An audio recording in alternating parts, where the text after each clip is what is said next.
Jangan lupa like, comment, and subscribe channel YouTube TVRI Bengkulu dan nyalakan lonceng notifikasinya.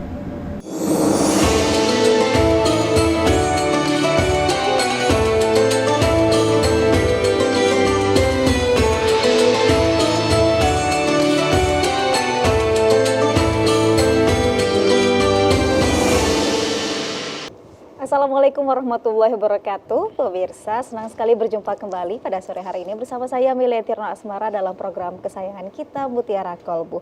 Pada hari ini Mutiara Kolbu mengangkat tema yakni meneladani sifat Rasulullah Shallallahu Alaihi Wasallam. Dalam membahas tema kita pada hari ini sudah hadir bersama saya di studio Ustadz Ahmad Farhan. Assalamualaikum warahmatullahi wabarakatuh Pak Ustadz. Waalaikumsalam warahmatullahi wabarakatuh. Ya, sehat Pak Ustadz ya? Alhamdulillah sehat. Alhamdulillah sehat. Sudah hadir juga di sini ibu-ibu dari Majelis Taklim Muslimah Nadatul Ulama Pondok Kelapa. Assalamualaikum warahmatullahi wabarakatuh ibu-ibu. Waalaikumsalam. Iya, sehat Bu ya? Alhamdulillah, sudah cerah sekali nih hijau-hijau ya Pak Ustadz. Iya, hijau royo-royo, udah semangat Sehat. Ibu ya, udah siapin pertanyaan-pertanyaan Bu ya? Iya, baik.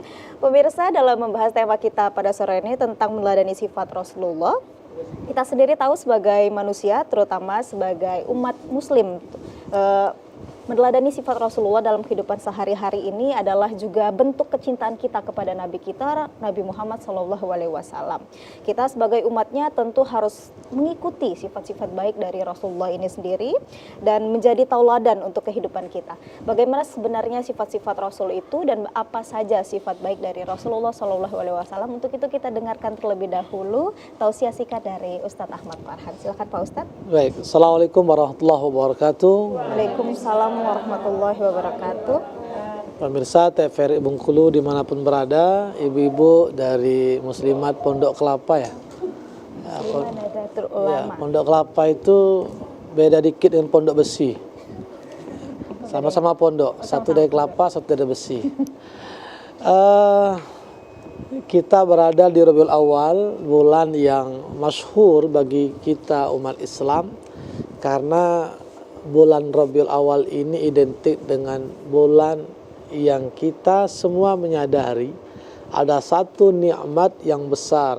Hazi ni'matul uzma, nikmat agung di mana Allah dengan tetapannya, dengan takdirnya, dengan skenarionya, dengan desainnya lahirlah sosok manusia.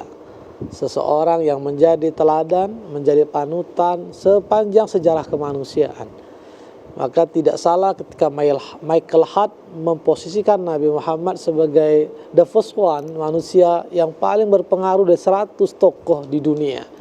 Muhammad ibnu Abdullah lahir di kota Mekah pada tahun gajah yang lahir tidak bertemu sang ayah. Diasuh ibu hanya usia 6 tahun saja, tapi yang menyusuinya Halimatus Sa'diyah. Diasuh lagi kakeknya bertambah 2 tahun, 8 tahun usia pun meninggal dunia. Diasuh oleh pamannya yang membackup dakwanya, mensupport dakwanya, tapi mati tidak dapat hidayah, Abu Thalib. Ada paman yang saling membenci, yang suka mengintimidasi, membuli, namanya Abu Lahab. Abu Jahal, itu paman yang sangat kontra dengan Nabi Muhammad SAW. Nah, wajarlah kemudian ketika dalam surah Al-Ahzab 21 Allah menegaskan laqad kana lakum fi Rasulillah uswatun hasanah. Jadi ibu sederhana pemirsa, kalau kita misalkan punya anak atau kita anak ada orang tua, ada sesuatu yang minus dengan kita, orang akan merujuk menyandarkan kepada bapaknya. Anak siapa itu? Anak si anu, oh pantas bapaknya begitu. Itu siapa sih anak perempuan itu? Kok cerewet betul? Maknya lebih dari itu cerewet. Oh pantas. Tapi Nabi Muhammad tidak bisa disandarkan kepada siapa. Makanya dia betul-betul dijaga, diformat. Memang Allah sendiri yang akan membimbingnya dengan wasilah, dengan perantara, dengan guide. Ya, siapa guide Nabi Muhammad? Yang selalu mendampinginya? Malaikat Jibril. Jadi nggak bisa. Sehingga nyaris tidak ada kekurangan dari Muhammad itu. Nggak ada celahnya, nggak ada cacatnya. Kenapa? Karena tidak bersentuhan dengan bapaknya. Terlepas perdebatan, oh bapaknya ini kafir, nggak ada urusan. Kenapa tidak terkontaminasi dengan ibunya? Malah menyusui Halimatus Sa'diyah, bukan ibunya. Hanya 6 tahun. Masih kecil sekali 6 tahun itu. Sementara kita berinteraksi ibu kita sampai hari ini alhamdulillah masih sehat, yang sudah berganti status dari ibu jadi nenek. Tapi Nabi tidak. Sehingga wajar kesempurnaan Nabi itu menjadi format uswatun hasanah, role model, teladan sempurna. Laqad kana lakum fi Rasulillah, sungguh telah nyata, nampak sempurna, tidak ada perdebatan bahwa pada sosok Nabi Muhammad SAW itu adalah suri tauladan yang baik. Bagi siapa? Bagi semua kita. Di ayat kedua misalnya Allah tegaskan wa ma arsalnaka illa kaffatan linnas basyira wa nadhira.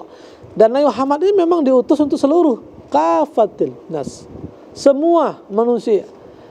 Baikal had, bukan dia muslim, tapi secara kemampuan, pengetahuan, kesadaran bahwa dia tidak bisa menafikan ini manusia the best one ini. Tokoh yang paling berpengaruh sekalipun dia tidak seakidah dengan penulisnya, tapi dia meyakini ini manusia, Nabi Muhammad dalam sejarah yang dia seorang rasul yang diyakini sebagai nabi terakhir oleh umat Islam, memang orang hebat. Luar biasa teladannya, sempurna semua dalam dirinya. Ya kan? Makanya semua manusia ila kafatal linnas basyira, pemberi kabar gembira, wa nadhira, pemberi peringatan. Walakin aktsarun nasi la ya'lamun. Cuman masalahnya banyak dari kita tidak menyadari Nabi itu sebagai anugerah. Qul bi fadlillahi bi rahmati falyafrahu wa khairum mimma yajma'un. Katakanlah dengan segala keutamaan, kemuliaan, ini anugerah Allah loh. Dikasih iman, dikasih Islam, Nabi Muhammad ada untuk kita. Anugerah. Bahkan lebih utama, lebih baik dari semua yang kita punya, yang kita kumpulkan. Tapi kan tidak banyak yang menyadari Nabi Muhammad itu sebagai panutan, sebagai teladan, sebagai pemberi kabar gembira. Yang ada nggak ngerti siapa Nabi, nggak tahu siapa Nabi, nggak pernah baca sejarah Nabi. Taunya cuma anak si fulan, tapi nggak tahu anak Nabi. Ngertinya istri si fulan, tapi nggak tahu istri Nabi. Taunya si anu, tokoh orang Korea, orang Cina, orang apa, semua dijadi idola. Padahal cuma poster saja, tapi berfoto antri misalnya. Orang kaur itu kan. Nah, tapi Nabi Muhammad nggak ngeh, dia nggak tahu siapa Nabi Muhammad. Apa keistimewaan, apa keutamanya. Nah paling tidak ada 4 sifat yang lazim ya, yang akan kita kembali ingatkan, yang menjadi sifat utama Muhammad. Sekalipun ada lagi yang lain-lain yang bisa jadi teladan ya.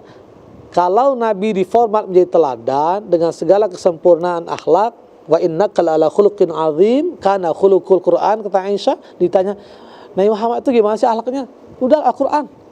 Pokoknya wa innaka la'ala khuluqin azim, kata Allah kan begitu. Akhlaknya luar biasa, mulia, utama. Nah, yang 4 ini sebagai umat Islam mengaku Nabi Muhammad, yang jangan tidak tahu, yang disingkat dengan FAST, F-A-S-T, atau amanah, sidik, tabligh, atau ada yang bilang tabligh, amanah, sidik, amanah, tabligh, fatona. Silakan mau dibolak-balik, tapi 4 itulah minimal harus tahu. Yang lain nanti ada. Nah, ini akan kita bahas. 1, kalau kita baca sidik, alaikum bisidqi fa inna sidqa yahdil bar wa innal birra yahdil al-jan. Itu Nabi sudah ngomong, hendaknya kalian berlaku jujur. Karena Nabi itu disebut al-amin. Kenapa? Karena dia memang jujur sejak kecil. Sampai ketika mengikut Nabi, ikut pamannya Abu Thalib untuk berdagang, ya, karena kejujurannya itulah dititipkan duit aman, dititipkan modal berkelipat untungnya. Ya, Khadijah mantau ini. Wah, ini anak muda nih siapa ini? Kok keren banget dagangnya, jujur, lalu omset nambah, enggak ada catatan apa-apa. Sampai kemudian itulah sejarah, itulah fakta, memang ada kebolehan kalau memang dianggap layak perempuan ngomong duluan, ini enggak apa-apa. Ya Khadijah karena tersekima. Apa tersekima? Terkesima, tersepona, terpesona. Karena luhurnya budinya Nabi, kejujuran, makanya dia mau menjadikan Nabi Muhammad, nawarkan diri. Karena memang the good man, the best one, wajar. Nah itu pertama, siddiq. Ustadz, kita lanjut yang kedua setelah jeda iklan Pak Ustadz ya. Baik, pemirsa, Mutiara Kolbu akan kembali lagi setelah jeda iklan berikut ini. Tetaplah bersama kami di Mutiara Kolbu.